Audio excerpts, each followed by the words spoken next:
Rio Pardo tinha se desenvolvido, mesmo em meio às guerras, comercialmente. Porque as tropas portuguesas, quando se deslocavam, elas sempre levavam comerciantes juntos. Esses comerciantes abasteciam as tropas. Então essa gente vinha e ficava o tempo todo negociando, tanto com as tropas portuguesas como com os espanhóis, se estivessem em alguma região como lá na colônia de Sacramento, né? Os comerciantes sempre acompanhavam os militares. E muitos deles se estabeleceram em Rio Pardo.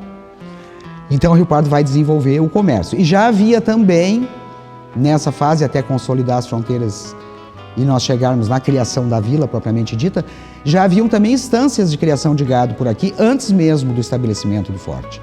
Só que essas instâncias eram imensas extensões de terra, povoadas de gado, no meio do nada. Não existia nada em volta.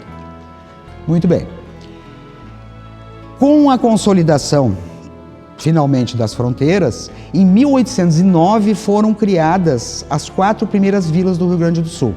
A gente dizendo isso assim solto fica meio nebuloso. Olha, criadas as 4 primeiras vilas assim num ato. Por quê? Porque o Rio Grande do Sul já era português, porque já existiam povoados espalhados por várias regiões. Uma coisa importante a gente entender também nesse período é o papel da igreja na administração dos locais até que o poder político se estabelecesse e se organizasse. A igreja criava uma capela, primeiro era uma capela curada, e conforme a comunidade ali, as pessoas fossem desenvolvendo o local, a capela ia aumentando, primeiro vinha um padre de fora, depois vinha um padre residente, até que então se tivesse condições de ter toda a organização necessária para o funcionamento de uma vila.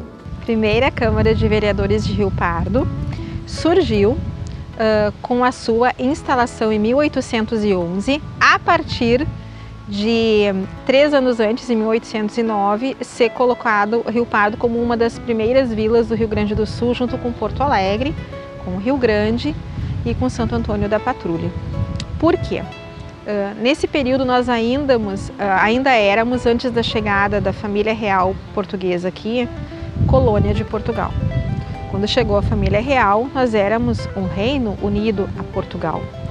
E nessa chegada se percebeu que haviam muitas cidades com desenvolvimento muito interessante e que essas cidades poderiam dar um retorno de impostos para investir na capital do reino, né, que era então Rio de Janeiro. Lembrando que a família real portuguesa veio para se afastar das guerras napoleônicas que assolavam a Europa naquele período. Então, naquele auge todo de fuga da nobreza, com receio de que fossem retirados os seus tronos e decapitadas na guilhotina de Napoleão também, a família real veio para cá. Em 1809, um ano depois da chegada deles aqui no Rio de Janeiro, foi assinado, então, pelo rei de Portugal, um documento dizendo que Rio Pardo era considerada, então, uma vila, e essa elevação à categoria de vila do que nós tínhamos aqui significava que impostos deveriam ser pagos. Esse era o objetivo principal. Rio Pardo era o centro desses 156 mil quilômetros quadrados, certo? Rio Pardo era o centro. Em Rio Pardo é que foi criada a Câmara de Vereadores. E naquela época não tinha prefeitos, secretários, não tinha poder separado, executivo, legislativo, não tinha isso.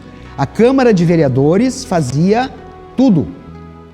Era a Câmara que administrava o município, inclusive o Judiciário. Já repararam? O prédio da primeira Câmara de Vereadores tem anexo atrás o quê? A cadeia. A cadeia era administrada pela Câmara de Vereadores. A Câmara de Vereadores, a princípio, para nós é poder legislativo, a cadeia é poder judiciário. Mas naquela época era tudo junto. E não tinha o prefeito, o presidente da Câmara fazia o papel que o prefeito faz hoje. Não tinha secretário, um secretário para cada coisa. A Câmara tinha um número limitado de funcionários. Não era como é hoje. Não existiam escolas, não tinha professores, não tinha uma secretaria de educação, não tinha uma secretaria de turismo. Tá? Centralizava tudo na Câmara de Vereadores. Agora imagina uma Câmara de Vereadores em 1809 administrando 156 mil quilômetros quadrados de área. Vamos entender o que era a Câmara Municipal. A Câmara fazia umas leis e executava as leis. Então, anexo a ela tinha também um outro prédio, que era uma segunda casa que foi doada para a sede da Câmara, que era presídio.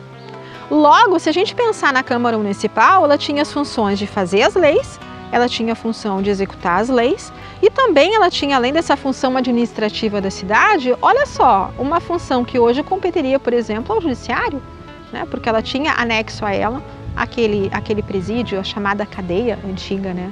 Os termos cadeia eram utilizados. Então, se nós pensarmos nisso, nós temos todo um histórico de leis sendo criadas e mantidas, os homens bons sendo eleitos e escolhidos para fazer a administração da cidade. Leia-se isso hoje dividido em 3 poderes, né? Nós temos hoje a Prefeitura Municipal, que é o Executivo, nós temos a Câmara de Vereadores, que é o Legislativo, que são as leis que são aprovadas na cidade e que são fiscalizadas, enfim, nesse sentido, e o Judiciário, né, que precisa resolver essas questões todas. Rio Pardo já tinha um desenvolvimento muito interessante. Rio Pardo já era um entreposto comercial importante aqui no Rio Grande do Sul. Daí, essa elevação à categoria de vila. Parte desses impostos que ficavam aqui, então, já seriam direcionados para o governo real.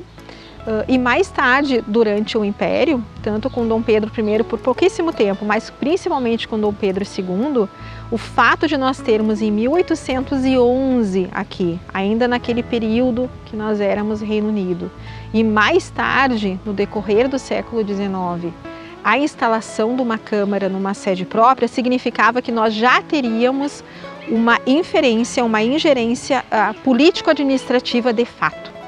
É quase como nós chamarmos aquele espaço de prefeitura municipal daquele tempo. Mas Rio Pardo foi criada do nada. Aliás, as 4 foram criadas do nada. Existiam, assim, povoações, existiam até igrejas, no nosso caso existia a ermida dentro do forte. Em Rio Grande também tinha uma capelinha dentro do forte. E assim por diante, porque as pessoas que vinham para cá eram religiosas, eram católicas e precisavam da igreja. Então a vila, o povoamento começava com uma igreja. E outra coisa, que no início não tinha autoridade aqui ainda, não tinha as autoridades para administrar isso tudo que estava acontecendo. A conquista foi sendo feita através da guerra, era militar. E a autoridade que existia era a autoridade militar, onde tinha o forte, o comandante do forte era a autoridade que existia em Rio Pardo antes da criação da vila. Era a autoridade maior que existia, então era nas costas do comandante que caía tudo. Há uma coisa muito curiosa, a doação da Casa da Câmara e da antiga cadeia lá em 1811, ela foi feita pelo Major Macedo de Brum. Então havia uma pessoa que era um militar, pertencia ao grupo que administrava a cidade ali, de uma família importante. A gente tem que pensar que Rio Pardo tem essa origem militar e que as famílias de posses aqui eram de origem militar, assim como nós temos muitas dessas famílias ainda presentes em Rio Pardo.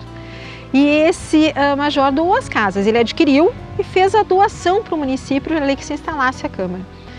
Há documentos que são encontrados dos antigos donos questionando por que os impostos dos aluguéis não eram pagos. E aí ele questionou isso, não, mas elas já foram compradas e foram doadas. Nós temos esses documentos.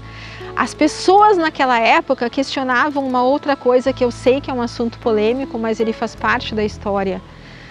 No momento da instalação e que foi colocada na segunda casa anexa, que foi doada ali para se tornar a cadeia, os vizinhos próximos, as pessoas que moravam nas suas residências, se queixavam ali na intendência, tá? De que eles ouviam muitas palavras indecorosas daquelas pessoas que estavam presas ali, de que não era um ambiente saudável ter as suas residências próximas àquelas pessoas que eram aqueles apenados ali.